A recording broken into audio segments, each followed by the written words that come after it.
पवित्र बाइबल का वचन पढ़े और सुने जाने पर प्रभु यीशु मसीह आपको और आपके परिवार को आशीष दे।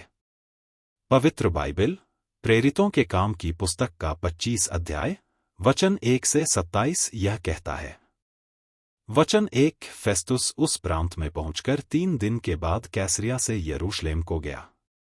वचन 2 तब महायाजकों ने और यहूदियों के बड़े लोगों ने उसके सामने पौलुस की नालिश की। वचन 3 और उसे से विनती करके उसके विरोध में यह वर चाहा कि वह उसे यरूशलेम में बुलवाए, क्योंकि वे उसे रास्ते ही में मार डालने की घात लगाए हुए थे।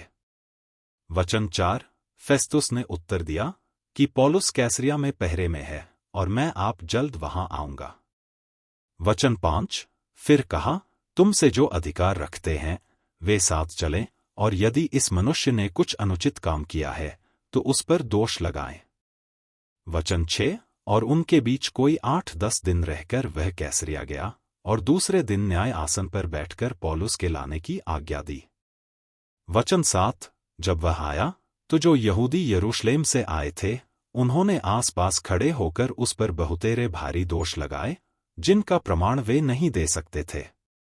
वचन 8 परंतु पौलुस ने उत्तर दिया कि मैंने न तो यहूदियों की व्यवस्था का और न मंदिर का और न कैसर का कुछ अपराध किया है।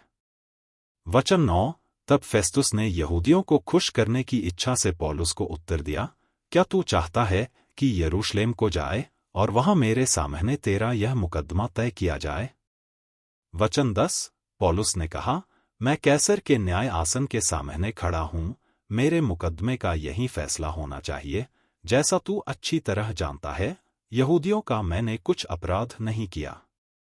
वचन 11 यदि अपराधी हूं और मार डाले जाने योग्य कोई काम किया है तो मरने से नहीं मुकरता, परंतु जिन बातों का ये मुझ पर दोष लगाते हैं, यदि उनमें से कोई बात सच न ठहरे तो कोई मुझे उनके हाथ नहीं सौंप सकता। मैं कैसर की दोहाई देता हूं। वचन 12 तब फेस्तुस ने मंत्रियों की सभा के साथ बातें करके उत्तर दिया, तूने कैसर की दोहाई दी है, तू कैसर के पास जाएगा। वचन 13 और कुछ दिन बीतने के बाद अग्रिप्पा राजा और बिरनीके ने कैसरिया में आकर फेस्तुस से भेंट की। वचन 14 और उनके बहुत दिन वहां रहने के बाद फेस्तुस ने पौलुस की कथा राजा को बताई कि एक मनुष्य है जिसे फेलिक्स बंधुआ छोड़ गया है। वचन 15 जब मैं यरूशलेम में था तो महायाजक और यहूदियों के पुरनियों ने उसकी नालिश की और चाहा कि उस पर दंड की आज्ञा दी जाए। वचन 16 परंतु मैंने उनको उत्तर दिया कि रोमियों की यह रीति नहीं कि किसी मनुष्य को दंड के लिए सौंप दें जब तक मुद्दालह को अपने मुद्दियों के आमने सामने खड़े होकर दोष के उत्तर देने का अवसर न मिले। वचन 17 सो जब वे यहां इकट्ठे हुए तो मैंने कुछ देर न की, परंतु दूसरे ही दिन न्याय आसन पर बैठकर उस मनुष्य को लाने की आज्ञा दी। वचन 18 जब उसके मुद्दे खड़े हुए तो उन्होंने ऐसी बुरी बातों का दोष नहीं लगाया जैसा मैं समझता था।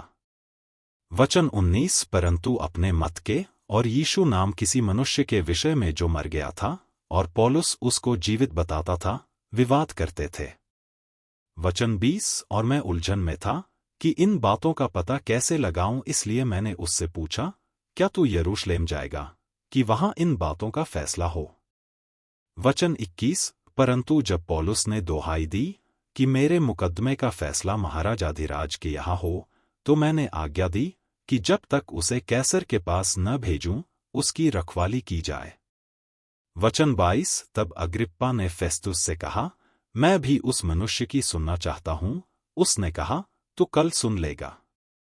वचन 23 सो दूसरे दिन जब अग्रिप्पा और बिरनीके बड़ी धूमधाम से आकर पलटन के सरदारों और नगर के बड़े लोगों के साथ दरबार में पहुंचे तो फेस्तुस ने आज्ञा दी कि वे पौलुस को ले आएं। वचन 24 फेस्तुस ने कहा, हे महाराजा अग्रिप्पा और हे सब मनुष्यों जो यहाँ हमारे साथ हो, तुम इस मनुष्य को देखते हो जिसके विषय में सारे यहूदियों ने यरूशलेम में और यहाँ भी चिल्ला चिल्लाकर मुझसे विनती की कि इसका जीवित रहना उचित नहीं। वचन 25 परंतु मैंने जान लिया कि उसने ऐसा कुछ नहीं किया कि मार डाला जाए, और जबकि उसने आप ही महाराजाधिराज की दोहाई दी तो मैंने उसे भेजने का उपाय निकाला। वचन 26, परंतु मैंने उसके विषय में कोई ठीक बात नहीं पाई कि अपने स्वामी के पास लिखूं, इसलिए मैं उसे तुम्हारे सामने और विशेष करके हे महाराजा अग्रिप्पा तेरे सामने लाया हूं, कि जांचने के बाद मुझे कुछ लिखने को मिले। वचन 27, क्योंकि बंधुए को भेजना और जो दोष उस पर लगाए गए उन्हें न बताना मुझे व्यर्थ समझ पड़ता है। यदि आप विश्वास करते हैं तो यह वचन सभी विश्वासियों को भेजें और इस चैनल को प्रभु यीशु मसीह के नाम से सब्सक्राइब करें और आशीष प्राप्त करें। धन्यवाद।